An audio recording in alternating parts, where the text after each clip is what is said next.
Orange, tell me one thing. What the hell were you thinking?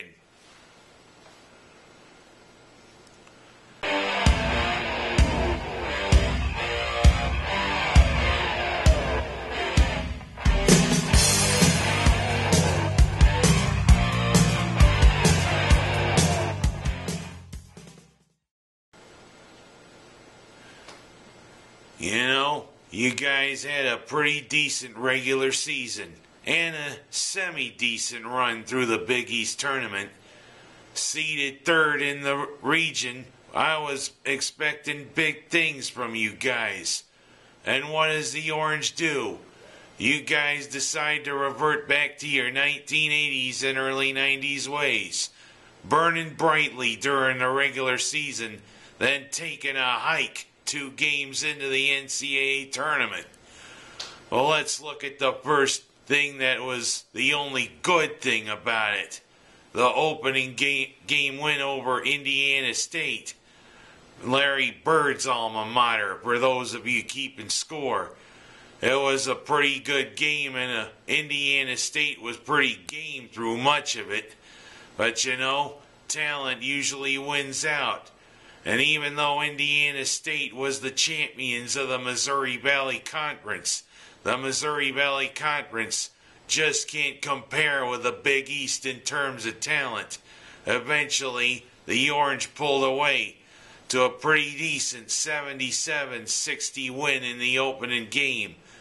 But me and all the other Orange fans were watching the other game with a lot of intent, because we were wondering, was it going to be the Atlantic 10 team that always flies under the radar and surprises an opponent or two? Or was it going to be our fellow Big East foes? Well, Xavier couldn't have its Musketeers slay any opponent this time.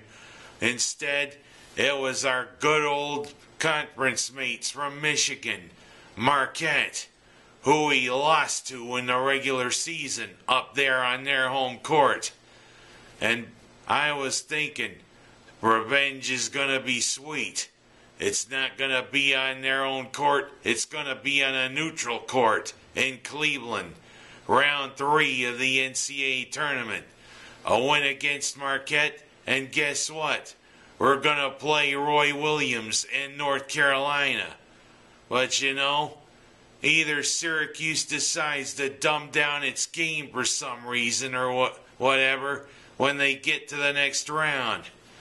This Orange team decided to dumb down its game.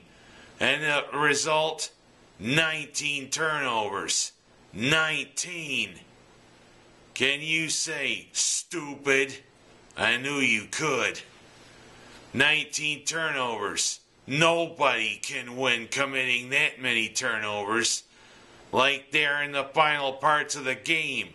We had a 3-point lead. Southerland gets the ball stolen from him. Marquette makes a 3-pointer, and it's tied. And then, the most stupid of all the stupid turnovers, the inbound. And the thing is, you throw it past half court. And of course, by rules, you can't do that when you're inbounding a ball. And what happens? Marquette's main scorer puts them ahead with 26 seconds to play. And that was that. We shoot a 3, they rebound, and it's all over, Cuse fans. Boy, I don't know what to make of you guys. I mean, I followed you all season. You started out 18-0, had that little slide, but then you regrouped. I thought we were destined for at least an Elite 8 run, going up against Ohio State probably. The thing is, I don't really think we had the talent to beat Ohio State, but I think we could have made a good run to the Elite 8. But whatever. It's another thing. It seems as though the Orange comes up with a loss to a tomato can right when it comes to the point where they have to get going. And you know, I'm beginning to get a little peeved at this. Does Boeheim seem to gear the Orange for a second round loss? Actually, it's a third round because they made it a 68-team NCAA tournament. But I digress. They are changing things, and that thing is I better change with it. But whatever. I didn't really feel like doing this show today, you know. Actually, I felt like going home and drinking a whole bottle of booze. But I couldn't, you know, because this is the season finale, unfortunately, because the Orange decided to throw this into the crapper. Exactly where this is going. And you know what? This is the way I'm probably going to sign off. I'll see you in late August. I'll be at 4, a show for the Buffalo Bills draft picks, and let's hope the NFL can get its CBA going. But you know, this is the way I'm going to sign off. Here, let me take this off while I'm at it.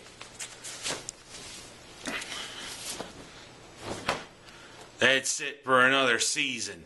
I'm Ken Haas, and excuse me while I go throw up.